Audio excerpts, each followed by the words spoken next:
Chief justice انور خان قاسی کی ہدایت پر registrar اسلام آباد ہائی کورٹ نے ایڈیشنل سیشن جج کے خلاف گھریلو ملازمہ پر تشدد سے متعلق معاملے کی انکوائری شروع کر دی ہے۔ گھریلو ملازمہ نے ایڈیشنل سیشن جج اور ان کی اہلیہ پر تشدد کرنے کا الزام عائد کیا تھا اور گزشتہ شب ASI شکیل بٹ کی مدعیت میں مقدمہ بھی درج کر لیا تھا۔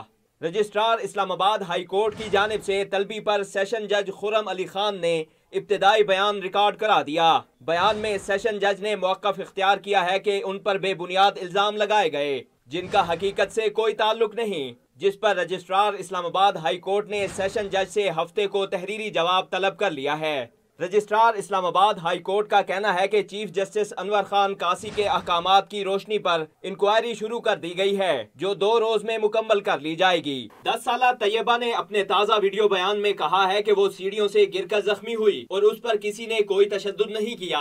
دوسری جانب میڈیکل رپورٹ میں بھی تشدد کا کوئی ذکر نہیں کیا گیا۔ ساتھی رپورٹر طاہر نصیر کے ساتھ اعتزاز حسن، ڈان نیوز اسلام آباد۔